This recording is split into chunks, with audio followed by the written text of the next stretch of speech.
Selamat berjumpa lagi teman-teman misteri. Di balik yang ada, ternyata ada sesuatu yang ada. Kisah ini berawal pada suatu hari di kota kecil Ambarawa.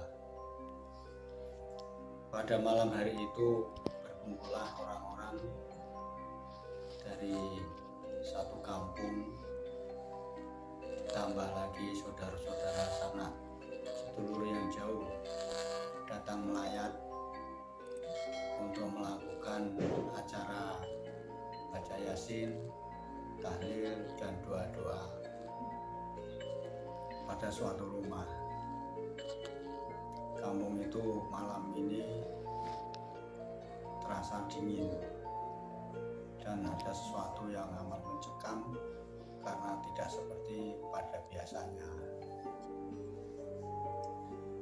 Awal doa dimulai oleh naib, diikuti orang-orang jamaah yang mengikuti bacaan-bacaan tertentu dengan tujuan semua itu dikirimkan kepada arwah saudara rumah tersebut yang beberapa hari ini meninggal karena suatu kecelakaan di kota Cirebon.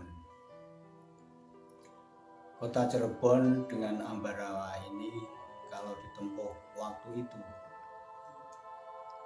sekitar 10 jam, 12 jam ketika cerita ini bermula. Setelah orang-orang selesai melakukan ritual doa untuk arwah yang dikirim, entah dari mana tiba-tiba ada seseorang yang tidak mereka kenal mendatangi rumah tersebut. Konon telisik setelah ditanya, orang tersebut mengaku dia seorang tukang becak yang berasal dari Cirebon. Tentu saja para jamaah yang pada datang malam hari itu gempar. Bagaimana mungkin orang yang tukang becak yang dari Cirebon pada malam hari itu ada di kota kecil Ambarawa. Setelah ditanya dari mana, siapa namanya,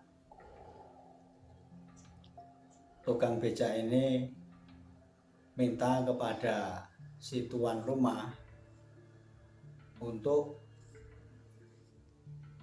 memberikan bayaran karena dia membawa seseorang yang turun di depan gang tadi, yang kemudian mengambil uang katanya di tempat orang yang berkumpul rame-rame baca doa itu.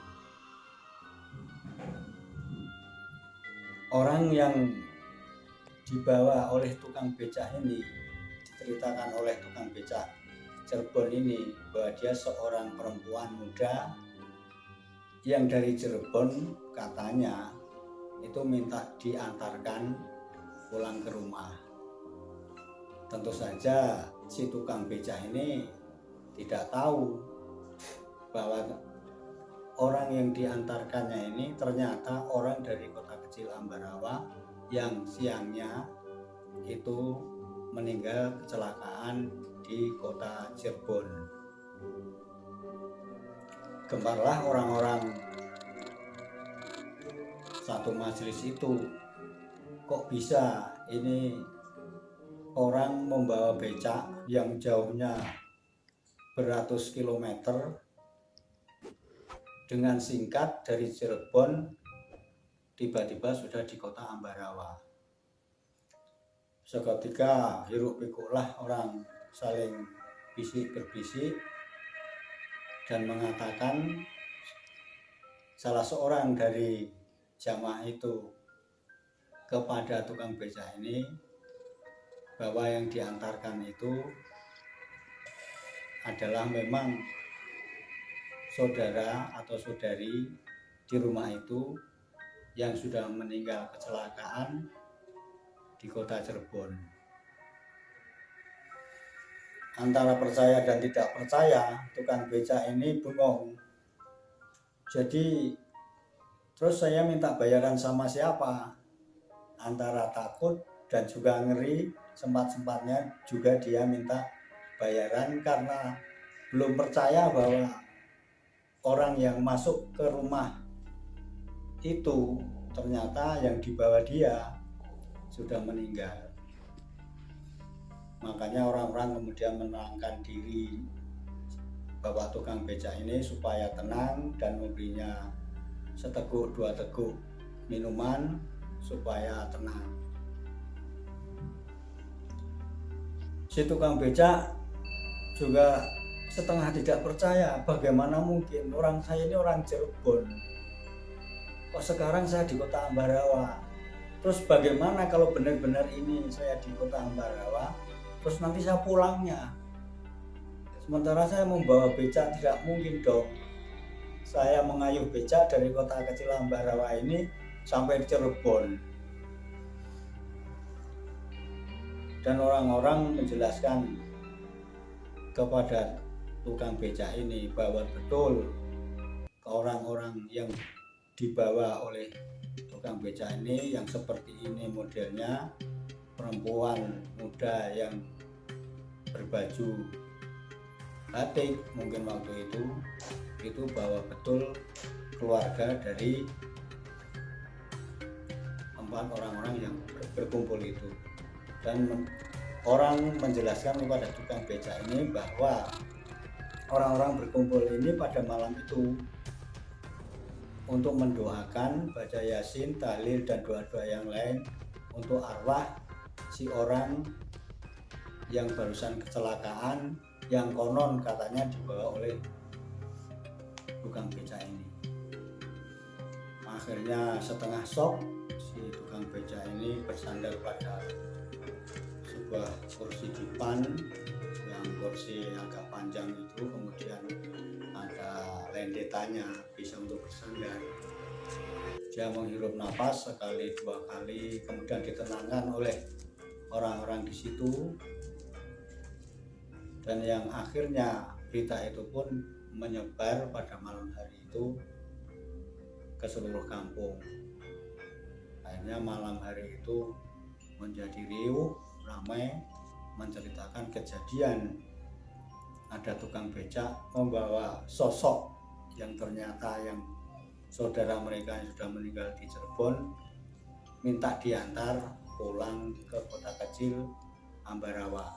Dan si tukang becak ini datang ke rumah itu karena tadi menunggu di gang sebelah luar menunggu bayaran yang katanya lagi mau diambil di rumah yang banyak orang kumpul ini.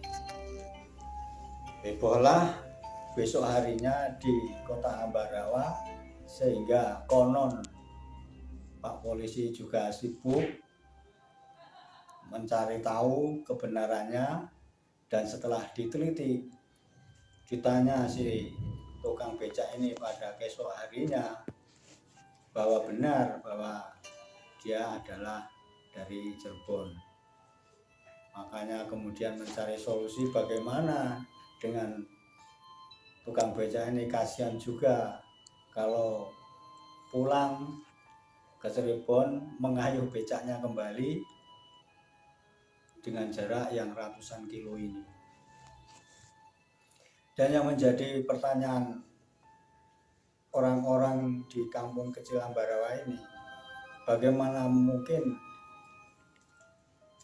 si tukang becak ini mengantarkan si orang yang meninggal ini di Cirebon waktu itu katanya cuma sebentar, paling cuma berapa kali keliling-keliling gang kecil, kemudian jalan yang agak lebar, kemudian masuk lagi gang kecil, tiba-tiba sudah sampai di rumah di Ambarawa.